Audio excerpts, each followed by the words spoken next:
காலத்தை வென்ற சரித்திர நாயகர் கல்கியின் கல்வனின் காதலி. அத்தியாயம் 34. சங்கீத சதாரம். சென்னை பட்டணத்தில் சர்வோத்தம சாஸ்திரியின் மைத்துனி பெண்ணுக்கு கல்யாணம் நடந்து முடிந்தது. ஒரு நாள் கல்யாணம்தான். அன்றிரவு சாஸ்திரி அவசர அவசரமாக சாப்பிட்டு விட்டு வெளிக்கிளம்பினார். வழியில் ஒரு ட்ரம் வண்டி மின்சார விளக்குகளால் ஜகஜோதியாக அலங்கரிக்கப்பட்டு ஒளிமயமான நாடக விளம்பரத்துடன் போய்க் கொண்டிருப்பதை அவர் பார்த்தார். சங்கீத சதாராம், எங்களுடைய புதிய நட்சத்திர நடிகரை திருடன் பார்ட்டில் கண்டு கழியுங்கள் என்று அந்த மின்சார ஜோதி விளம்பர பிரகாசப்படுத்தி கொண்டு போயிற்று. நாடக கொட்டகைக்கு அவர் போய் சேர்ந்தபோது அங்கே ஏராளமான கூட்டம் நின்று கொண்டிருக்க கண்டார். ஜனங்கள் டிக்கெட் வாங்குவதற்கு நான் முந்தி நீ முந்தி என்று பிரமாதமான சண்டை போட்டு கொண்டிருந்தார்கள். போலீஸ்காரர்கள் சிலர் கையில் குண்டாந்தடிகளுடன் கூட்டத்தை சமாளிக்கும் வேளையில் ஈடுபட்டிருந்தார்கள். சற்று நேரத்திற்கெல்லாம் சீட் காலி இல்லை என்று நோட்டீஸ் போடப்பட்டது. அநேக பேர் ஏமாற்றத்துடன் திரும்பிச் சென்றார்கள். இந்த வேடிக்கையை சற்று நேரம் பார்த்து கொண்டிருந்துவிட்டு சப் இன்ஸ்பெக்டர் கொட்டகைக்குள் சென்று தாம் ஏற்கனவே ரிசர்வ் செய்திருந்த இடத்தில் உட்கார்ந்தார். ஆரம்பத்திலெல்லாம் நாடகம் ரொம்பவும் சாதாரணமாய் இருந்தது. இதை பார்ப்பதற்குத்தானா இவ்வளவு ஜனங்கள் மண்டையை உடைத்துக் கொள்கிறார்கள் என்று அவர் ஆச்சரியப்பட்டார். நாடகத்தில் திருடன் வரும் கட்டம் வந்ததும் அவருக்கு மற்ற ஞாபகமெல்லாம் போய்விட்டது. தான் துரத்தி வந்த முயலை கொஞ்ச தூரத்தில் கண்டதும் ஒரு வேட்டை நாய்க்கு எத்தகைய பரபரப்பு உண்டாகுமோ அத்தகைய பரபரப்பு அவருக்கு உண்டாயிற்று. ஆனால் அந்த முயலை போய் பிடிக்க முடியாமல் நடுவில் மிகவும் உயரமான ஒரு வேலி தடுத்து கொண்டிருந்ததால் அந்த வேட்டை நாய் எப்படி துடிதுடிக்கும்? அப்படி துடித்தார் சர்வோத்தம சாஸ்திரி. இந்த திருடன் வேஷக்காரன் தான் முத்தையன் என்று அவருடைய உள்ளுணர்வு சொல்லிற்று. ஆனால் அதை ஊர்ஜிதம் செய்து கொள்வதற்கு அவருக்கு வழி எதுவும் புலப்படவில்லை. முத்தையனை கண்டுபிடிப்பதில் அவருக்கு ஏற்கனவே இருந்த இடையூறு இதுதான். அவர் முத்தையனை பார்த்தது கிடையாது. அங்க அடையாளங்களை கொண்டு ஓரளவு ஊகிக்கலாம். நிச்சயமாய் எப்படி சொல்ல முடியும்? முத்தையனை கைது செய்து லாக்கப்பில் அடைத்த 2 போலீஸ்காரர்களும் அன்றிரவு அஜாக்கிரதையாயிருந்து அவனை தப்பித்து கொண்டு போகவிட்டதற்காக டிஸ்மிஸ் செய்யப்பட்டிருந்தார்கள். இது சாஸ்திரிக்கு சம்பந்தமில்லை. அவர்கள்தான் முத்தையனை பார்த்திருக்கிறார்களாதலால் அவனை பிடிப்பதில் அவர்களுடைய உதவி மிகவும் உபயோகமாயிருக்கும் என்று அவர் கருதினார். ஆதலின் அவர்கள் டிஸ்மிஸ் செய்யப்பட்ட பிறகும் கூட அவர்களை அவர் உபயோகப்படுத்தி வந்தார். அவர்களுடைய முயற்சியினால் திருடன் பிடிபட்டால் மறுபடியும் உத்தியோகம் வாங்கி தருவதாகவும் வாக்களித்திருந்தார். அந்த 2 கான்ஸ்டபிள்களில் ஒருவன் 2 வாரத்திற்கு முன் சென்னை வந்திருந்தான். சென்னையில் இருந்த அவனுடைய மைத்துனன் வேலை தேடி தருவதாக சொன்னதின் பேரில் அவன் வந்தான். வந்தவன் ஒரு நாள் சங்கீத சதாரம் பார்க்க போனான். அங்கே திருடன் வேஷக்காரனை கண்டதும் அவனுக்கு சந்தேகம் உண்டாயிற்று. முத்தையன் மாதிரியல்லவா இருக்கிறான் என்று நினைத்தான். நினைக்க நினைக்க சந்தேகம் உறுதிப்பட்டது. உடனே திருப்பரங்கோவிலுக்கு திரும்பிச் சென்று சாஸ்திரியிடம் தன்னுடைய சந்தேகத்தை தெரியப்படுத்தினான். சாஸ்திரி முதலில் பூ பூ என்றார். துளி கூட நம்பிக்கை இல்லாமல் சிரித்து பரிகாசம் செய்தார். திருடனை பிடிக்க உன்னைத்தான் அனுப்ப வேண்டும் என்றார். ஆனால் அவர் மனத்திலும் எப்படியோ சந்தேகத்தின் விதை போட்டாய்விட்டது.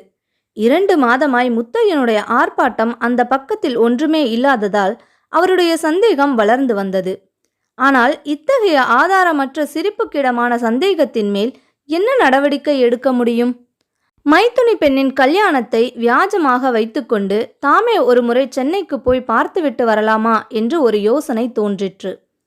இப்படி அவருடைய மனத்திலே உள்ளுணர்ச்சிக்கும் புத்திக்கும் போராட்டம் நடந்து கொண்டிருந்த சமயத்திலேதான் மேற்படி பத்திரிகை செய்தியை அவர் பார்த்தார்.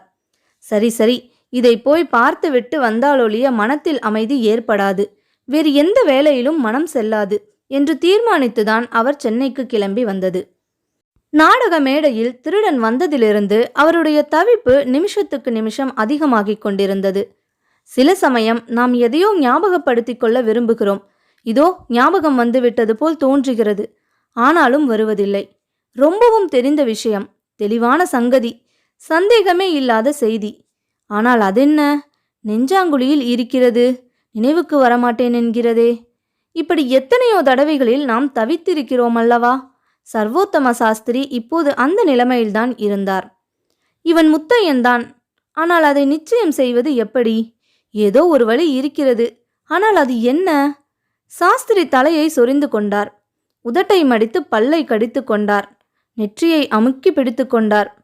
நல்ல வேளையாக அப்போது எல்லோரும் நாடகத்தில் மிகவும் ரசமான கட்டத்தில் பூரணமாய் ஈடுபட்டிருந்தபடியால் சாஸ்திரியை யாரும் கவனிக்கவில்லை. யாராவது அவருடைய சேஷ்டைகளை கவனித்திருந்தால் இவருக்கு என்ன பைத்தியமா என்றுதான் யோசிக்க வேண்டியிருந்திருக்கும். நாடகத்தில் மிகவும் ரசமான கட்டம் சதாரமும் திருடனும் சந்திக்கும் இடம்தான். சதாரம் வேஷம் போட்டவனுக்கு ஸ்திரீ வேஷம் வெகு நன்றாய் பளித்திருந்தது. உண்மையில் அந்த வேஷம் போடுகிறவனுடைய பெயர் விளம்பரத்தில் கண்டிராமல் இருந்தால் புருஷன்தான் ஸ்திரீ வேஷம் போட்டிருக்கிறான் என்று கருதவே முடியாது. அவனுடைய தோற்றத்தைப் போலவே பேச்சு, நடை, பாவனை எல்லாம் ஸ்திரீக்கு உரியனவாகவே இருந்தன. அவனுடைய கைகளின் ஒவ்வொரு அசைவிலும், உடம்பின் ஒவ்வொரு நெளிவிலும், புருவத்தின் ஒவ்வொரு நெரிப்பிலும், கண்ணின் ஒவ்வொரு சுழற்சியிலும் மெல்லியலாரின் இயற்கை பரிபூர்ணமாய் பொருந்தியிருந்தது. முகமூடி அணிந்த திருடனை கண்டதும் சதாரம் பயந்து போனாள். அவளுடைய முகத்தில், கண்களில், நின்ற நிலையில் உடம்பின் நடுக்கத்தில் திகைப்பும் பயமும் காணப்பட்டன. அப்போது அவளை பார்த்த யாருக்கும் புலியை கண்டு வெருண்டு நிற்கும் பொன்மானின் தோற்றம் உடனே ஞாபகம் வராமற் போகாது. ஐயோ, நீ யார் என்று சதாராம் குடல் நடுக்கத்துடன் கேட்டாள். நானா?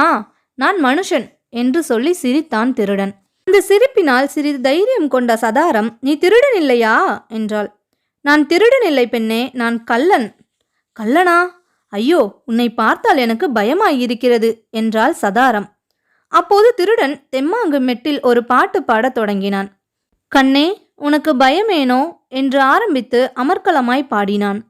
தன்னுடைய குல பரம்பரையின் பெருமையெல்லாம் அவன் எடுத்து சொன்னான். தன்னுடைய குலத்தின் ஆதி புருஷன் கிருஷ்ணன் என்னும் கள்ளன் என்று கர்வத்துடன் கூறினான். அப்பேற்பட்ட கள்ளர் பரம்பரையில் வந்த வீர கள்ளன் நான்.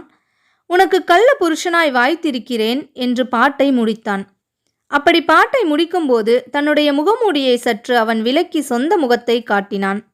அப்போது சதாரம் ஆ என்று கூவி மூர்ச்சையடைந்து கீழே விழுந்தாள். ஆனால் சபையோர் எல்லோரும் அச்சமயம் பிரமாதமான குதூகலம் அடைந்து கைத்தட்டி ஆர்ப்பரித்தார்கள். அநேகர் ஒன்ஸ் மோர் என்று கத்தினார்கள். அவன் திருடனாகையால் முகமூடிக்கு பின்னால் பயங்கரமான முகம் இருக்க வேண்டுமென்று எதிர்பார்த்தவர்களுக்கு களை சொட்டிய முத்தையனுடைய அழகான முகத்தை கண்டதும் அவ்வளவு உற்சாகம் உண்டாயிற்று.